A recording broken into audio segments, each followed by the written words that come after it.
प्रेम पत्र राधा स्वामी भाग चौथा। हित उपदेश। उपदेश अनेक प्रकार से वास्ते उल्टाने और चढ़ाने मन और सूरत के निज घट में ऊंचे को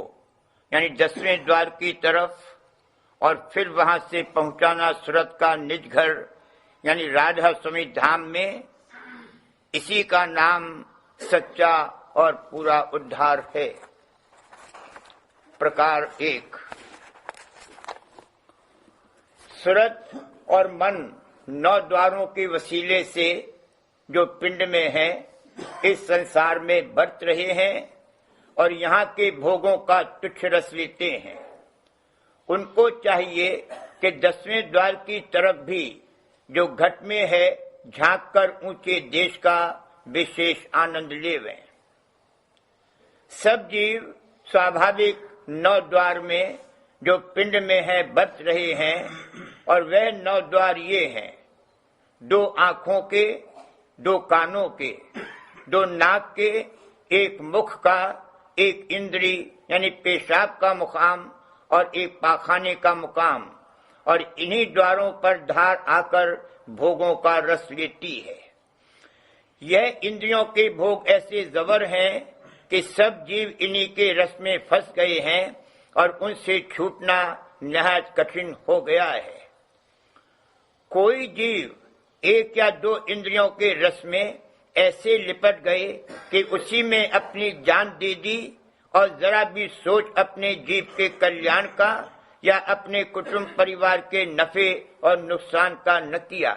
और उसी वासना और भोग की आदत से नीचे के दर्जों में उतर गए, जहां से कि फिर नरदेही और ऊंचे दर्जों में उलटकर आना निहायत मुश्किल हो गया। इंद्रिय भोगों का रस लेना और उन्हीं की वासना चित्त में धरना हमेशा सूरत और मन को नीचे और बाहर की तरफ बहाते हैं और रफ्ते रफ्ते नीचे की जोनों में बांस देते हैं, जहां से अपनी ताकत से कोई जीव उलटकर नरदेह में नहीं आ सकता जब तक कि संत सद्गुरु दया करके न निकालें। इस वास्ते कुल जीवों को मुनासिब है कि इंद्रिय भोगों में एहतियात के साथ बर्ताव करें और कुल मालिक राधा स्वामी दयाल और संत सद्गुरु की शरण लेकर अपने निज घर की सुध संभालें, यानी जुगत दरियाफ्त करके रास्ता तय करना शुरू कर दें, तब कोई अरसे में जीव का कार्य बनना मुमकिन है। रास्ता तय करने से मतलब ये है कि निज घर का भेद लेकर और सूरत शुद्ध मार्ग का उपदेश हासिल करके शब्द और स्वरूप के आश्रय मन और सूरत को अपने घट में 10वें द्वार की तरफ उल्टाना और चढ़ाना शुरू करें। तब जिस कदर कुल मालिक राधा स्वामी दयाल और संत सद्गुरु की दया से अंतर में रस और आनंद मिलता जावेगा, उसी कदर शौक के साथ चाल चलती जावेगी। अंतर में जो स्वरूप और शब्द का रस मिलना मुमकिन है वह स्वतंत्र है, यानी अभ्यासी जब चाहे जब अपने अंतर में झांक कर या थोड़ा बहुत आनंद ले सकता है और संसार के भोगों का रस परतंत्र है, यानी दूसरे के अधीन है, क्योंकि जब तक धन खर्च करके वो विषय और भोग प्राप्त न होवे तब तक उनका रस नहीं मिल सकता और धन हासिल करने के वास्ते पहले मेहनत करनी पड़ेगी। इस वास्ते संत फरमाते हैं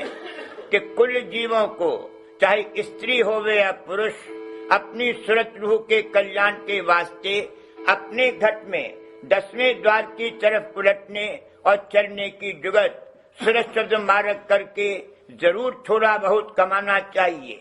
यानी जिस कदर बन सके उसका अभ्यास नेम से हर रोज करना चाहिए। तो भारी तकलीफ या खौफ या चिंता के वक्त और भी मौत के समय बहुत रफायत होगी, यानी दुख सुख कम व्यापेगा और अंतरी सुख विशेष मिलेगा। सिवाय ऊपर के लिखे हुए फायदे के राधा स्वामी मत के अभ्यासी को कुल मालिक का थोड़ा बहुत जलवा अंतर में नजर आवेगा और उसकी दया और रक्षा के पर्चे मिलते जावेंगे कि जिसके सबब से अभ्यासी की प्रीत और प्रतीत दिन दिन चरणों में बढ़ती जावेगी और रफ्ता रफ्ता सूरत तन मन से न्यारी होकर कुल मालिक और संसद गुरु की दया से एक दिन अपने निज घर में पहुंचकर परम आनंद को प्राप्त होगी। और जो ये काम नहीं किया जावेगा तो मन और इंद्रियों के साथ नीचे देश और जोनों में भ्रमती रहेगी। इस काम के करने के वास्ते यह जरूर नहीं है कि प्रेमी अभ्यासी अपना घर बार या रोजगार छोड़े, बल्कि गृहस्थ में रहकर सब काम दुनियादारी के बदस्तूर थोड़ी एहतियात और होशियारी के साथ करता रहे और राधा स्वामी मत की जुगत का अभ्यास भी थोड़ा बहुत हर रोज करता रहे, तो दोनों काम यानी स्वार्थ और परमार्थ सहज में बन जावेंगे।